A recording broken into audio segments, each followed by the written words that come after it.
Welcome back everybody to the Wandering Samurai Study, in which we review and analyze every single act told in Rurouni Kenshin, and today's act is Act 21, The Storm Breaks.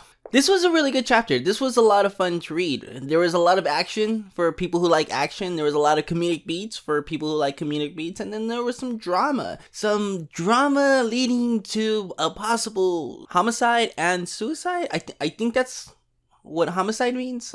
I don't know, but murder was afoot. Anyways, this was a really good chapter. I really enjoyed a lot of the comedic beats that were included. I think Watsuki really found a way to justify the inclusion of Yahiko. The way Yahiko and Sanosuke bounce off of one another is really good. They have really good banter with one another. Yahiko always trying to make himself seem like he's bigger than what he actually is, trying to put Sanosuke behind him. The banter between the two characters in this act reminded me of that one act during the Jine conflict where Yahiko says that he's the second best person in Japan and Sanosuke is the third by default, I guess.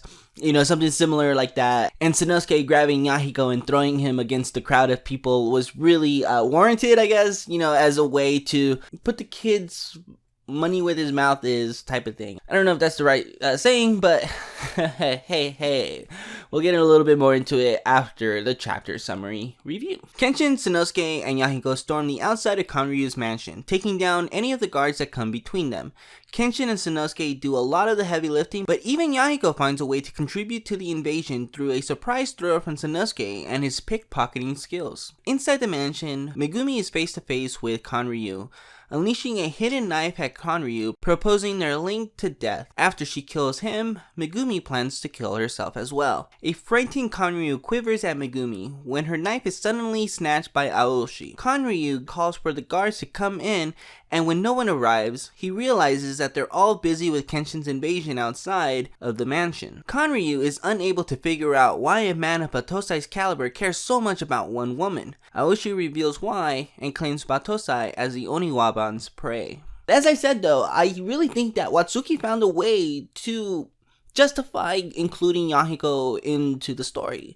Because even though he does not have a whole lot to contribute as a novice swordsman, he still found a way to make an impact as Sanosuke in a type of gag, action-y type of way. It was a fantastic maneuver, honestly. I really like the way that page or that whole sequence played out in the manga. But to grab Yahiko and actually throw him against these group of men all holding firearms, and Yahiko actually taking the gun and then pointing it at one of the soldiers or one of the men and scaring him into fainting was hilarious. But it also kind of just shows though the effect that Yahiko has as a character. I think that we see some of the effects that either the Kamiya Dojo has or Kenshin's influence has on him, because Yahiko says that he wouldn't actually shoot the gun because he's a swordsman, and he kind of sees that the guns are a little bit beneath him. But I also think that besides his swordsman pride or his warrior spirit that he has, I also think though that it might be the Kamiya Kashin or Kenshin's influence in never actually killing, because he knows that if he fired that gun, he would have killed the soldiers, and that's not what the Kenshin Gumi is all about. So that was some pretty neat stuff. Though inside the mansion there was an attempt at murder. Murder is afoot. Megumi tried to murder Kanryu, and here is what I kind of meant in the last video, that I really felt that Kanryu was bluffing, because immediately as Megumi walks in, he's already trying to put her back to work. And when Aoshi actually takes the knife away from Megumi, he's done playing around. He is going to extract the recipe from Megumi one way or another, and of course it doesn't end up happening because of, you know, the conflict that's going outside between Kenshin and Kanryu's men, but that's neither really here nor there at the moment. It's just, you know, what it is. It's just that he must have been bluffing, right? I really believe that he was bluffing.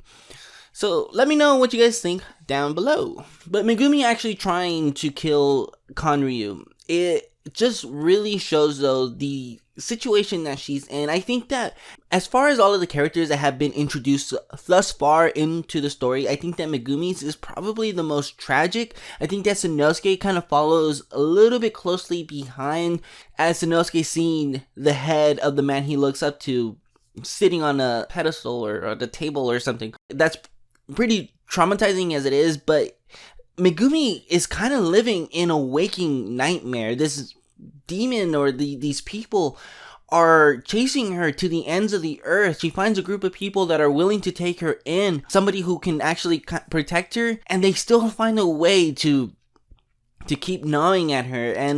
And not to mention, though, the whole opium woman comment from the previous act and the constant harassment of the Oniwaba, and I think that she's really reached her limit, and her only solution is to kill the man who is causing all of this death, who's forced this life upon her, and to kill herself as well as redemption for all of the lives that she has taken. It's actually a really sad situation, and you can see the desperation in her as she tries to take a swing at Kanryu.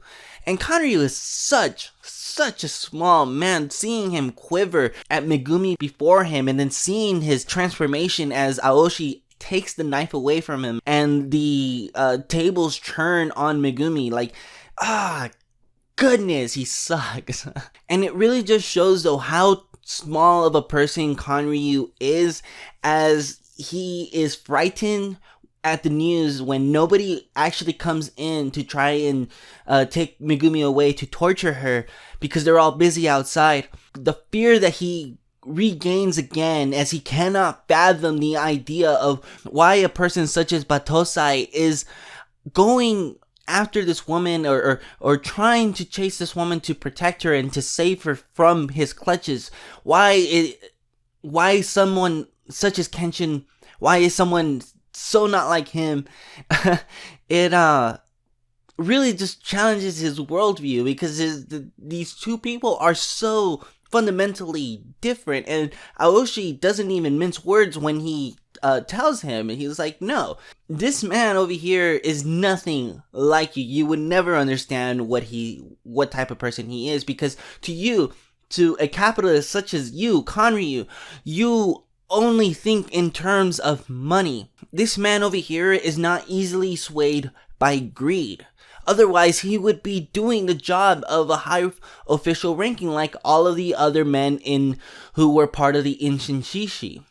And Aoshi actually reveals that he was also a part of the Inshinshishi. And so there you go. Now we know that the Oniwaban were on the side of the revolutionaries. But yeah, it's just really cool stuff. It's just, like I said in the last video, I just really love, though, this whole theming. Every chance we get to see these characters and their lives in this era be afflicted by the times themselves. And I think that that's just the most interesting thing about Rurouni Kenshin. Yeah, so I'm really excited about where things go from here. Cool stuff, good stuff, great stuff. And the chapter finishes off with Aoshi declaring Batosai or Kenshin to be his bait. And I think that from here, we're going to start seeing the motivations of the Oniwaban as to why exactly they've decided to work with a man such as Kanryu. What was their intentions with agreeing to work with such a man, with such a scummy person as Kanryu Takeda? And that was chapter 21. And next time, we finish off volume 3 of Rurouni Kenshin in chapter 22. So I'll see you guys there. If you like this video, then consider subscribing to the channel and comment down below anything and everything that you might want to share with me. What did you guys think of this chapter? What did you guys think of all of the events that are taking place? What do you guys think of Kanryu in contrast to the Oniwaban and contrast to Kenshin himself? I think it's all leading up into some interesting worldviews that might be explored in these next couple of chapters, as some of you guys may know, and for whoever may be a first-time viewer or first-time reader or first-time exposure to this story, cool stuff, cool beans. We'll continue to wander in the next one. Oh, and also leave a like if you liked the video. Bye, chat.